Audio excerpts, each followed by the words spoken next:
Assalamualaikum. Halo, welcome back to my channel Tami Vlog. Sekarang kita nak cuba buat kerajinan tangan. Mainan sajalah ni, cuma nak buat apa macam kapal terbang dengan tempat sirih, dengan kapal laut. Terus apa lagi ya? Pokoknya apa yang kita bisa buat lah.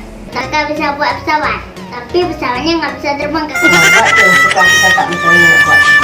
Okey, sekarang yang perlu kita gunakan kertas ini. Kertas buat print code ni. Kertas macam tu lah. Kakak tahu kertas apa ni? Tahu. Kertas apa? Kertas ABS. Okey, sekarang kita mulai. Kakak pandai buat cakap. Buat apa? Kakak bisa buat pesawat. Okey, yang kedua kita nak buat pesawat. Kata si kakak ni pesawat kita buat di sana, buat macam ni tu. Kita pertama kita lebatkan. Macam mana macam ni? Kita lebatkan, lepas tu bagi lipat dua. Lagi lipat dua lagi. Bagi sama. Ini pusing-pusing.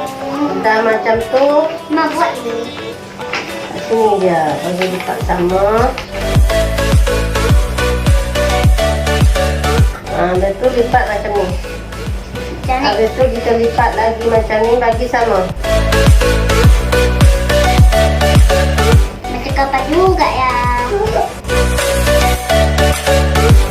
Okey, dah jadi macam ni. Lepas tu kita lipat lagi dua. Macam ni bagi sama. Macam ni mak. Macam ni. Ni tak sama, bagi sama lah. Sudah bersama. Apa lagi sama, dia ni kat ujung dia tak sama. Macam ni bagi kemas macam ni. Macam ni dah. Kakak tak ada kemas. Okey, bagi lipat lagi. Okey, macam mana? Lepas tu lipat lagi sebelah lagi. Macam mana mak? Okey, macam ni, mula-mula macam ni. Lepas tu lipat sini dia. Tu lipat lagi. Simple je. Okey, dah jadi. Yeay, ayo Ini kita nama dia roket. Roket. Roket ini terbang. Pesawat roket macam ni. Tapi kalau kita nak elok lagi, kita gunakan gunting. Ni ada gunting. Kita potong dia punya ujung ni. Ujung sini kita potong. Macam ni. Potong dua bahagian. Itu kita tarik tu. Ni seolah-olah dia tempat duduk orang je lah ni. Okey.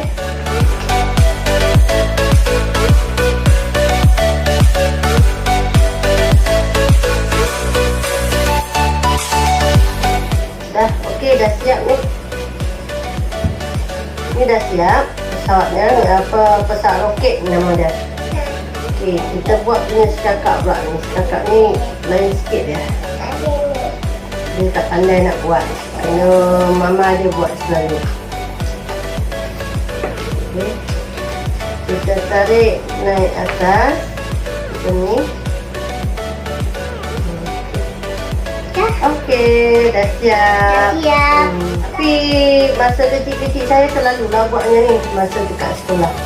Macam ni dia. Keren juga. Yeay, taruh sini. 1, 2, 3. Kakak pergi luar angkasa.